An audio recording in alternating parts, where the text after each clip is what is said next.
पुष्पम प्रिया चौधरी जी अपने प्रथम चुनाव में उतरी और जो उसका रिजल्ट आया वो काफ़ी दुखदायक था, बहुत ज़्यादा निराशाजनक था। तो क्या आपको लगता है कि फिर से उस एक जो आप लोग एक स्टामिना के साथ उतरे थे अपने इलेक्शन में, उसको बरकरार रख पाएंगे? क्योंकि आपकी तो जमानत तक जब्त हो गई सर। जी जी बिल्कुल। और राजनीति में जमानत जब्त होने का बहुत पुराना इतिहास रहा है। बड़े बड़े नेताओं के जो नकली नेता हैं, जो आज तक चुनाव लड़ते रहे हैं आज़ादी के बाद से, उनकी भी जमानतें जब्त हुई है। इंदिरा गांधी जी अपने जब सर्वोच्च शिखर पर थी तो वो भी चुनाव हारी, प्रधानमंत्री रहते हुए इंदिरा गांधी चुनाव हारी। तो ऐसी कोई नई बात नहीं है। 2019 में ही चुनाव हुआ तो आपने देखा होगा कि जो मुख्य विपक्षी दल हैं उनके जो प्रधानमंत्री उम्मीदवार हैं वो स्वयं चुनाव हार गए, अपने खानदानी सीट से चुनाव हार गए। तो चुनाव में हार जीत लगी रहती है। और जब हम चुनाव लड़ रहे थे हमें पता था कि हम हारेंगे, हम हारने के लिए ही लड़ रहे थे। क्योंकि जैसा कि मैं बार बार कहता हूँ अपने कार्यकर्ताओं को कि हार जितनी बड़ी होगी एक दिन जीत भी उतनी ही बड़ी होगी। तो हमारे स्टेमिना में और हमारी सोच में कोई कमी नहीं आई है। हमने बहुत कम समय में, मात्र 10-15 दिनों की तैयारी में हमारे प्रत्याशियों ने चुनाव लड़ा।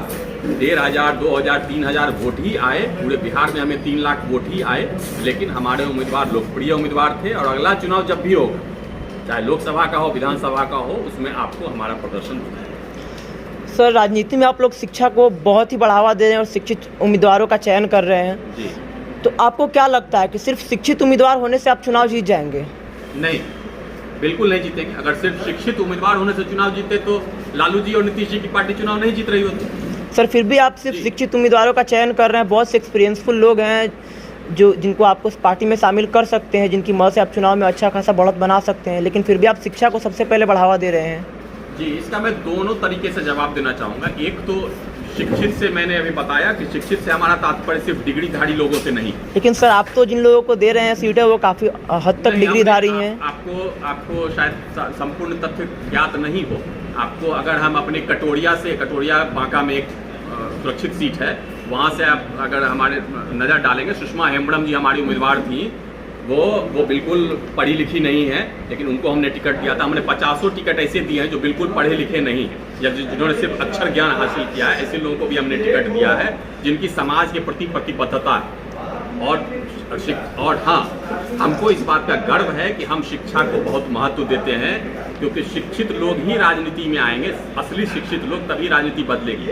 आज़ादी से पहले जितने नेता थे देश के, गांधी जी, नेहरू जी, अंबेडकर, सुभाष चंद्र बोस, भगत सिंह, अब्दुल कलाम आज़ाद, सब तो ईमानदार थे, सब अनुभवी थे आपके शब्दों में। फिर उनको इतनी पढ़ने लिखने की क्या आवश्यकता थी? देश विदेश इतनी मोटी मोटी डिग्री लेके क्यों आए? क्योंकि जब तक पढ़िएगा लिखिएगा नहीं, जब तक सोच विकसित नहीं होगी, विजन नहीं आएगा, तब तक आप देश के लिए काम नहीं कर पाएंगे। आज के जितने नेता हैं उन सबको देख लीजिए, किसी का में कोई किताब नजर नहीं आता है। उन लोगों ने अपने जीवन काल में दर्जनों किताबें लिखी।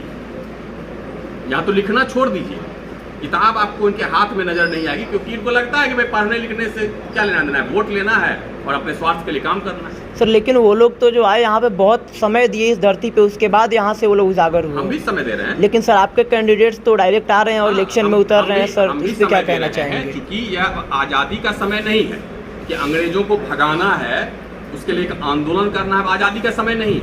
1947 में जब हमें आज़ादी मिली और उसके बाद जब भारतीय संविधान प्रभाव में आ गया, तो उसमें राजनीति करने के नियम बताए गए। भाई, अगर आपको राजनीति करनी है तो एक लोकतांत्रिक चुनाव की प्रक्रिया है, उसमें हिस्सा लेकर के आप राजनीति कर सकते हैं। तो हम संविधान का ही पालन कर रहे हैं। हम कोई अलग गुट बना करके या हिंसावादी गुट बना करके हम सरकार के विरुद्ध तो देशद्रोह नहीं कर रहे हैं। हम एक प्रक्रिया में हिस्सा ले रहे हैं। उसी प्रक्रिया से मोदी जी, लालू जी, नीतीश जी भी आए हैं और उसी प्रक्रिया से हम भी आएंगे। अब उनकी जो बुद्धि और विजन थी, उनको 30-40 साल लगा, हमको 5-10 साल लगेगा।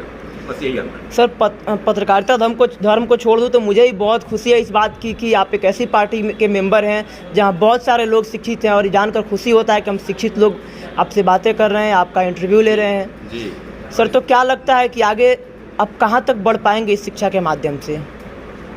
देखिए, सिर्फ शिक्षा ही नहीं है, शिक्षा है, चुनाव का अनुभव भी है।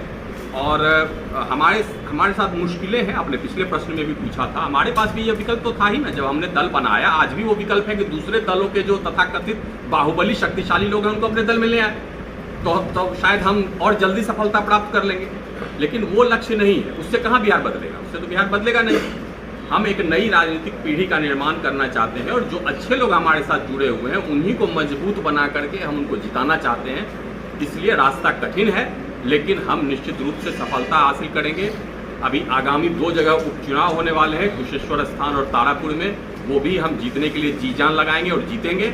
और आगामी जब भी विधानसभा चुनाव और लोकसभा चुनाव होगा तो उसमें भी हम अपना शानदार प्रदर्शन। धन्यवाद सर। हमारी टीम करंट न्यूज़ बिहार ये जरूर चाहेगी कि एक शिक्षित का राज हो बिहार पे, एक शिक्षित लोकतांत्रिक दल बने। आपको हम बहुत निराश बहुत नहीं करेंगे और धन्यवाद। आपकी उम्मीदों को पूरा करेंगे। धन्यवाद सर।